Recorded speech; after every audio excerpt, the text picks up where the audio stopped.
C'était une journée de travail ordinaire pour Gary Johnson, qui conduisait son excavatrice dans une carrière de l'Oxfordshire.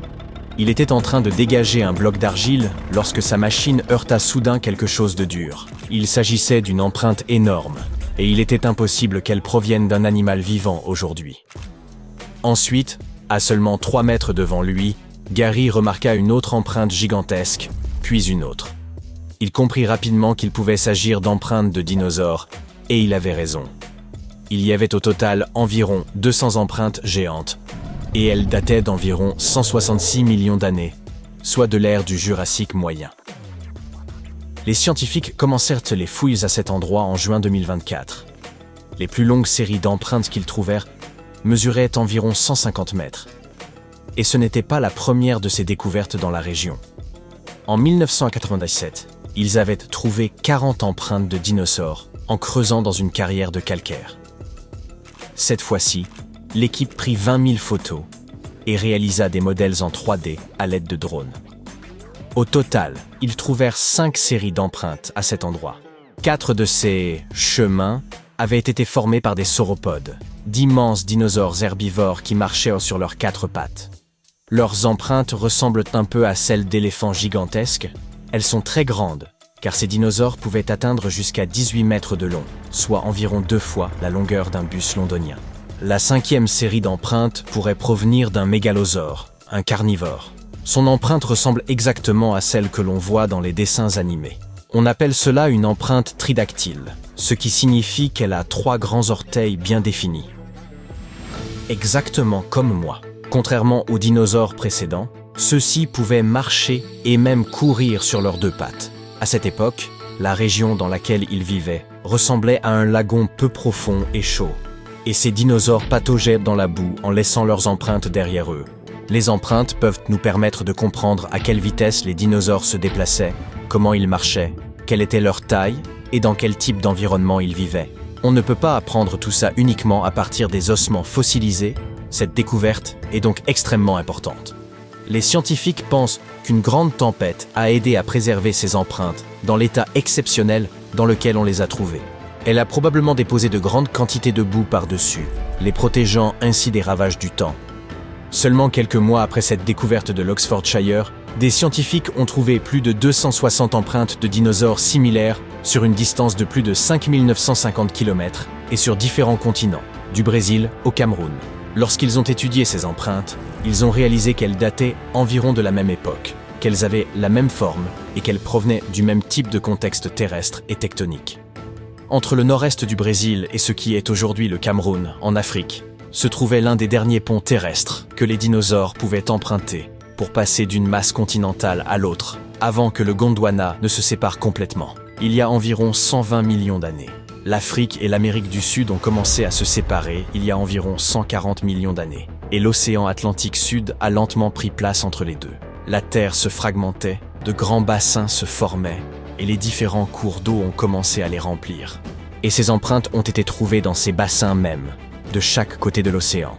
La plupart avaient pour origine des théropodes à 3 doigts, qui étaient des dinosaures carnivores, mais il y avait aussi des empreintes de sauropodes et d'ornithischiens, qui étaient, eux, des herbivores. Les plantes dans ces vallées fluviales nourrissaient les herbivores, ce qui contribuait à la formation d'une chaîne alimentaire complète. Et le sol boueux a là aussi permis de préserver ces traces ancestrales, tout comme en Angleterre. La dernière découverte d'empreintes, cette fois sur l'île écossaise de Skye, a permis aux scientifiques d'apprendre quelque chose de nouveau sur les habitudes des dinosaures. À ce jour, ils ont découvert plus de 130 empreintes à Prince Charles Point. Il s'avère que d'énormes dinosaures carnivores et leurs proies herbivores partageaient une même source d'eau dans cette région il y a 167 millions d'années. Certaines des traces proviennent de mégalosaures, des carnivores qui étaient les premiers parents du tyrannosaure. D'autres, de grands herbivores au long cou, dont certains étaient 3 fois plus gros qu'un éléphant.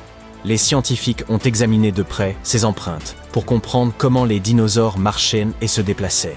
Ils pensent que ces vénérables animaux vivaient près de lagunes d'eau douce peu profondes, tout comme les animaux d'aujourd'hui se rassemblent autour de points d'eau. Une autre découverte importante de l'île de Skye concerne 2 fossiles extrêmement rares qui ont aidé les scientifiques à réécrire toute l'évolution des mammifères. Certaines créatures de type musaraigne ne vivent aujourd'hui qu'1 ou 2 ans.